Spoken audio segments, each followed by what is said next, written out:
Bienvenue dans le goût du savoir. Si tu aimes la vidéo, like et abonne-toi. Alors mon Nicolas, ceux qui connaissent bien maintenant savent que tu es un petit peu perché, mais c'est ça qui fait Ouais, ton charme. Et on peut dire que tu es un peu le baron des profs de français. En fait, le baron perché, c'est toi. un petit peu, exactement. Et j'ai décidé de faire ça de manière calme mentale aujourd'hui. Ah, Le Baron Perché est un roman, donc c'est un roman italien écrit par Italo Calvino en 1957. Alors c'est le deuxième roman d'une trilogie. Alors une trilogie, c'est une œuvre en trois parties. Et donc cette trilogie comprend deux autres œuvres qui s'appellent Le Vicomte pourfendu et Le Chevalier inexistant. À chaque fois, on voit qu'on a des personnages qui sont assez attirants et assez mystérieux.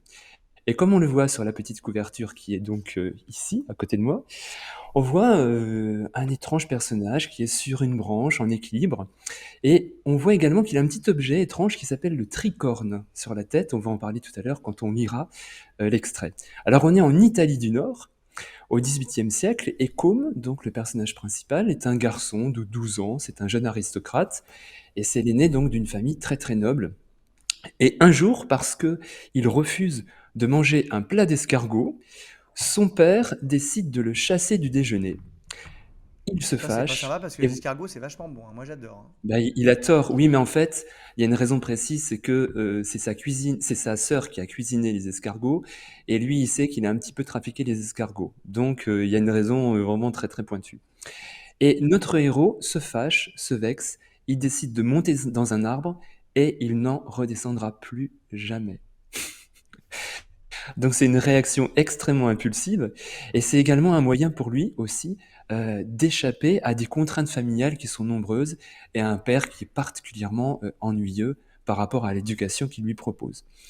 Parce que Com n'est pas heureux dans sa famille et il désire une autre vie. Alors, en prenant de la hauteur, il va voir le monde autrement, il va étudier, il va lire, et il va apprendre plusieurs langues. Et depuis son nouvel espace aérien, il va même améliorer la vie des autres. C'est ça qui est intéressant. Par exemple, en distribuant de la nourriture aux pauvres ou en créant des systèmes d'irrigation pour les paysans, les agriculteurs ou les éleveurs. Bref, il grandit, c'est un personnage qui est libre, inventif, engagé. Il va rencontrer son amour aussi, il va rencontrer une jeune fille dont il tombe amoureux, et il va également rencontrer Napoléon, qui est fasciné par son projet et qui va lui rendre visite dans l'arbre. Donc moi je trouve ça assez rigolo de convoquer des personnages historiques. Bref, c'est un vrai personnage, on voit qu'il est engagé, et c'est un personnage très déterminé, et comme d'habitude, on a un héros qui est différent je dirais, des individus normaux ou classiques, et ça fait un petit peu penser à Don Quichotte ou bien à Cyrano de Bergerac aussi. Alors, petite question quand même, pourquoi s'appelle-t-il le baron perché? Eh ben écoute, je ne sais pas. J'ai un problème d'ordinateur, il manquait plus que ça. Il est dans les arbres, il est Euh, fou. Voilà, ça y est, j'ai eu les deux, bravo. Il est dans les arbres, et puis il est un petit peu fou. Donc on peut estimer que c'est bien un baron perché. Alors l'auteur Italo Calvino, c'est un homme absolument formidable qui avait énormément d'humour, on le voit dans ses interviews, et il s'engage pendant la Deuxième Guerre mondiale, cet homme, dans la résistance italienne contre le nazisme et le fascisme. Au sortir de la guerre, il va devenir journaliste, mais très rapidement, il va s'investir dans l'écriture de fiction, hein, donc il va écrire des romans. Et il se dégage de ses livres en général une très grande humanité et surtout beaucoup d'humour, des personnages qui ont un petit peu de mal à s'en sortir, à s'adapter à la société. Il a écrit un autre bouquin qui est formidable, qui s'appelle Marco Valdo ou Les saisons en ville, et c'est un petit peu comme si Côme avait grandi et qu'il avait du mal à s'adapter à la ville, et c'est particulièrement drôle, c'est poétique, et les personnages, s'ils sont en difficulté par rapport à la vie, montrent une telle poésie, un tel amour de l'existence que on est totalement fasciné et on a envie d'embarquer avec eux jusqu'au bout du monde.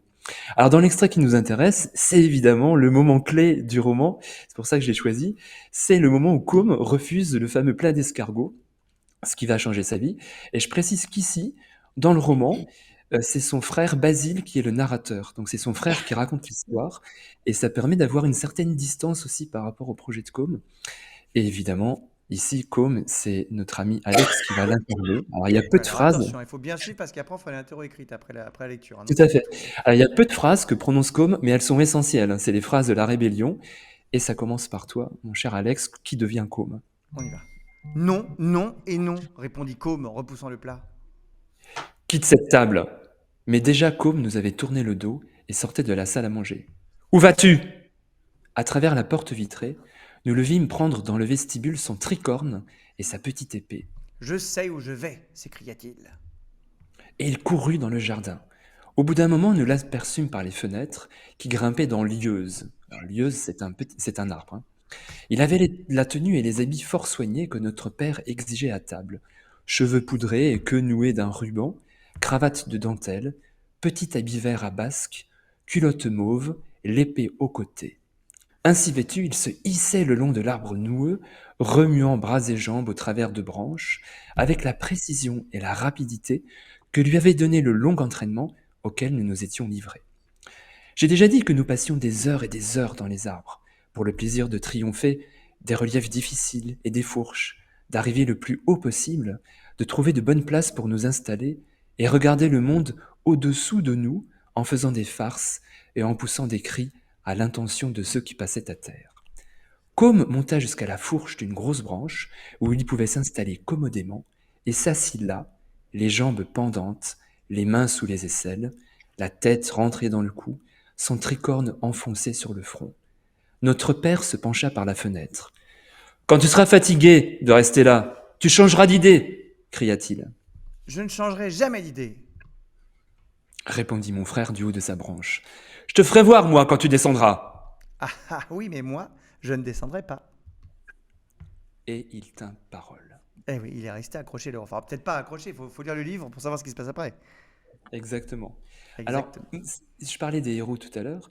On a des héros assez jeunes dans la littérature, qui sont extrêmement particuliers, qui sont extrêmement singuliers et atypiques. Et je propose justement 3 autres livres parallèlement, qui sont d'abord le très célèbre Sans famille d'Hector Malot, dont le héros s'appelle Rémi. Hein, je crois qu'il y a un célèbre dessin animé à l'époque qui retraçait ce roman. Et je m'appelle Rémi. Vipère au point d'Hervé Bazin, extrêmement intéressant aussi, avec 3 garçons qui se rebellent contre leur maman qui est assez maltraitante et tortionnaire.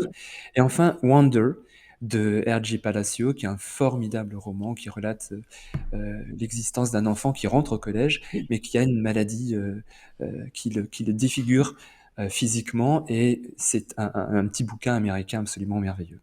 Voilà. Eh ben super. Et t'as vu une interro écrite? C'était quoi ces petits trucs que tu nous avais écrits là? Ça? Ah ben non, c'était pour au fur et à mesure expliquer les choses. Voilà, pourquoi Côme grimpe-t-il à l'arbre? Donc là, je reprenais un peu les éléments pour que ce soit un peu plus clair. Donc parce qu'il est chassé du déjeuner, il souhaite échapper aux contraintes, le désir d'une autre vie, un caractère rebelle. C'est un petit peu comme si Cécile s'invitait, tu vois.